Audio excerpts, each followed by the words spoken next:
Dans votre tribune, ce qui interpelle aussi, c'est une comparaison qui est faite. Vous comparez la contamination à la Covid à celle du VIH. Vous dites précisément, les juridictions pénales ont d'ailleurs étendu la constitution de la dite infraction au virus du VIH pour les individus porteurs qui, en pleine conscience, auraient eu des rapports sexuels non protégés et ayant contaminé leur partenaire. Vous n'avez pas l'impression que ça va un peu trop loin?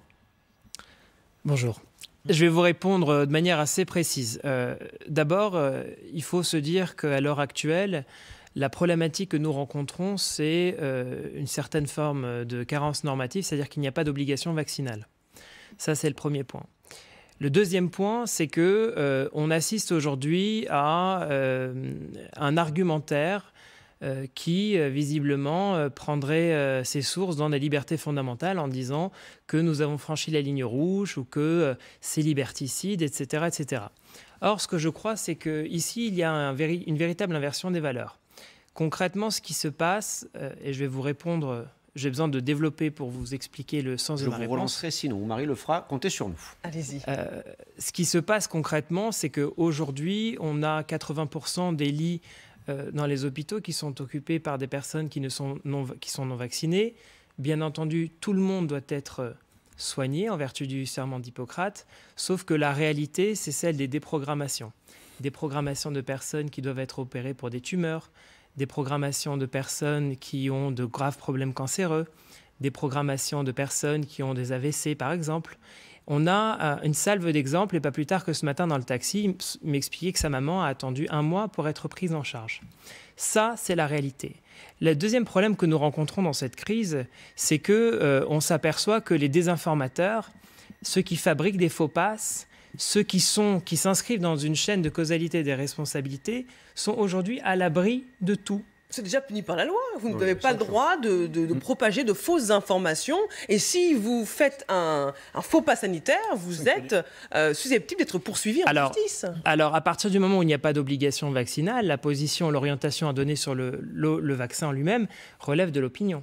C'est-à-dire que concrètement, lorsque on laisse certains proférer des contre-vérités scientifiques alors que nous avons des publications scientifiques extrêmement sérieuses disponibles, je rappelle que le professeur Smadja est l'un des grands spécialistes de la thrombose qui a étudié les effets secondaires de la vaccination contre la Covid. Et concrètement, on a quoi ? Le Conseil d'État qui nous dit que la vaccination obligatoire doit remplir un certain nombre de critères. Ces critères sont en l'espèce remplis. Ensuite, pourquoi parler de risque pénal latent? Pourquoi? Parce qu'à un moment donné, il faut se dire que le vaccin est une barrière sanitaire, qui est certes une barrière dont l'efficacité n'est pas de 100%, mais qui d'une part réduit la transmission du virus de manière conséquente, diminue les effets secondaires et bien entendu, en termes de politique de santé publique, a un rôle fondamental. Parce qu'il y a un déplacement aujourd'hui, c'est-à-dire que lorsque l'on parle de liberté individuelle ou de déontologie, on parle de l'individu. Or, lorsque l'on parle de santé publique, on parle du collectif. Et lorsque l'on parle du collectif, effectivement, à un moment donné, peut-être que l'intérêt général doit primer sur les intérêts particuliers. Notre président nous l'avait dit, nous sommes en état de guerre sanitaire. Il a précisé que ceux qui ne sont pas vaccinés mettent en danger les autres.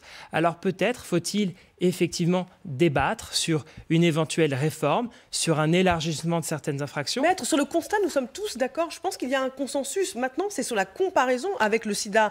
Maintenant, il y a la thérapie. Ceux qui sont atteints de sida peuvent espérer vivre longtemps dans des conditions quand même très difficiles. Mais si vous avez le sida, si on vous le transmet, sans traitement, vous mourrez. Ce n'est pas le cas du Covid. Alors, c'est intéressant que vous évoquiez ce point tout à fait particulier.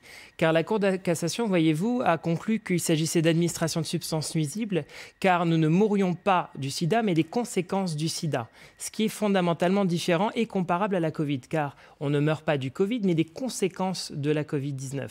Et c'est là que c'est intéressant. Effectivement, il faudra avoir une réflexion sur se demander si le vaccin peut être considéré comme une barrière sanitaire d'une part, et après, effectivement, débattre sur le caractère intentionnel de la transmission de la dite infection. Mais ce n'est pas parce que nous créons un débat en matière de création d'un risque pénal pour ceux que j'estime, moi, irresponsables, et également le président de la République, qu'il faut brandir d'une part les salves d'insultes antisémites que nous avons eu le droit ces 24 dernières heures. Rien ne les justifie. Rien ne les justifie. On le voit actuellement, nous avons des élus de la République qui sont menacés dans leur intégrité physique, c'est-à-dire on voit l'hystérisation du débat et surtout la politisation autour de la question vaccinale, alors que c'est une question de santé publique.